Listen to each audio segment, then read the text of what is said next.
6개월간 울려대는 전화벨.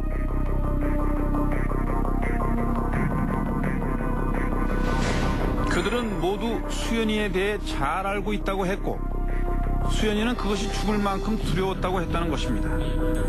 수연이는 혼자였고 전염병처럼 퍼져가는 그들의 몹쓸 짓을 막아내기엔 너무도 어린 나이였습니다. 그 아이들의 요구사항을 들어주지 않으면 지금까지 자기한테 일어났던 일들을 주위 사람한테 알리게 될 것이고 그리고 나면 자기는 그 학교나 그 부모하고 이렇게 사는 이런 것들이 불가능해질 것이다 이런 두려움을 갖고 있었대요. 그리고 아이들이 요구할 때마다 지금 이것만 잘 이겨내면 이제 괜찮겠지 이제 이런 것들 때문에 저항을 하지 못하고 계속 그런 행위가 반복이 됐고 소문을 내겠다며 협박을 해서 피해자를 부르고 순서를 정해 성폭행을 하는 등 27명의 가해자들이 한 행동은 모방이라도 한 듯 동일했습니다. 그리고 그것은 매우 폭력적인 범죄 행위였습니다.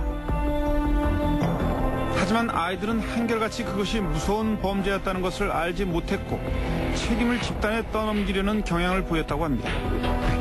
당시 친구 집에서 놀다가 그 친구가 피해자 여자한테 문자를 했더니 해서 오라고 해서 나도 호기심에 넘어가서 한번 하게 되었다.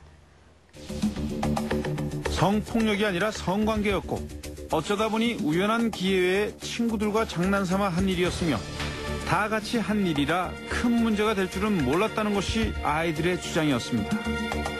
아이들 얘기는 뭐냐면 칼로 위협하거나 아니면 폭력을 행사하거나 아니면 감금하거나 납치하거나 이러지 않았는데 왜 이게 성폭력인가 이게 위배된다는 것을 전혀 알지 못했다는 거죠.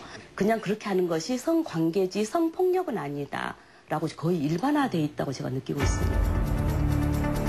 피해자의 심리를 전혀 이해하지 못하고 범죄라는 인식조차 없었던 가해 아이들.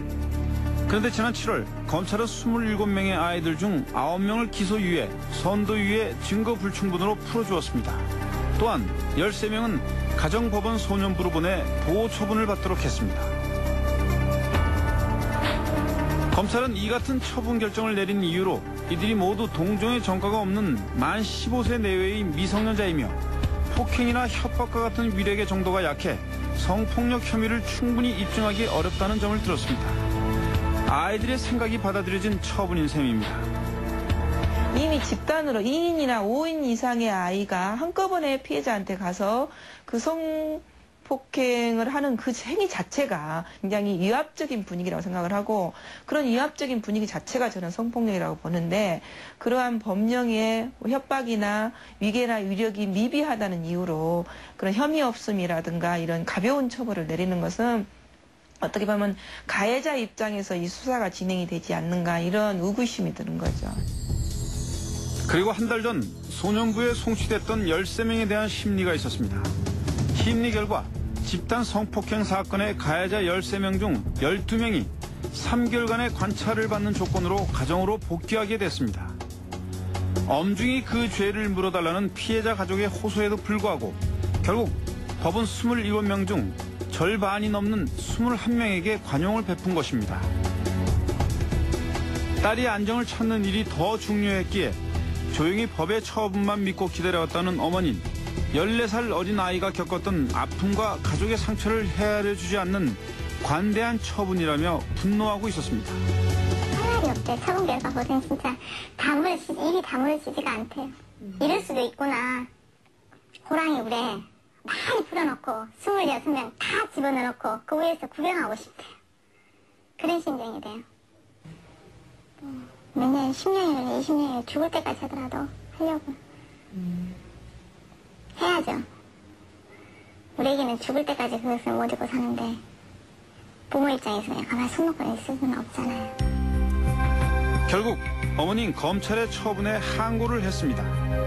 제대로 죄값을 치르게 해야겠다고 마음을 먹은 것은 더 이상 딸아이를 아프게 할 수 없기 때문이라고 했습니다. 엄마한테 뭐 반성하는 힘이 없었어요.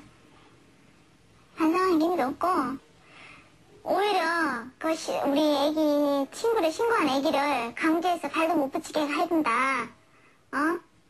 뭐 정신과 치러 다닌다고 놀리지를 않나. 뭐 이런 식으로 오히려 더 손가락질 했나 보더라고요.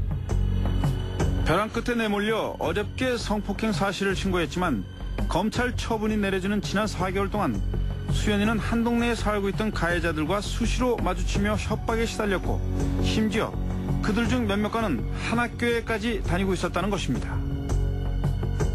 학교에 한번 항의 방문을 했습니다. 그래서 그러면 그런 성폭력 사실이 발생을 했으면 가해자하고 피해자하고 격리하는 것이 우선순위 아니냐.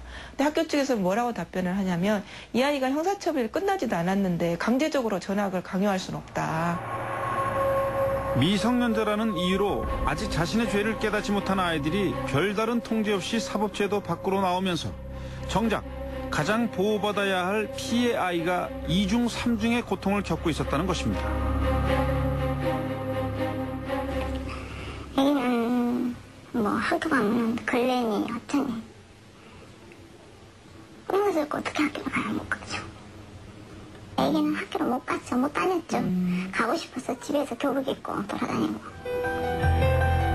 자신의 삶을 파괴해버린 아이들이 아무 일도 없었다는 듯 거리를 활보하고 있는 이 상황을 딸아이에게 어떻게 설명해야 할지 어머니는 막막하다고 했습니다. 애기도 당연히 다 전부 다 구속될 줄 알고 학교도 안 다니고 할 줄 알았는데 지는 학교를 못 다니는데 걔들은 다 교복 입고 돌아다니. 애기가 어떻게 했어? 애기 심정이야. 나는 못 가는데 왜 오빠들하고 쟤들은 다 학교 다닌대요? 그럼 제가 뭐라고 말해요? 할 말이 없죠. 법원의 명령으로 조사 단계에서부터 성폭력 신고가 된다면 임시조치 아니면 뭐 가처분 어떤 형태건 간에 접근을 못하게 하고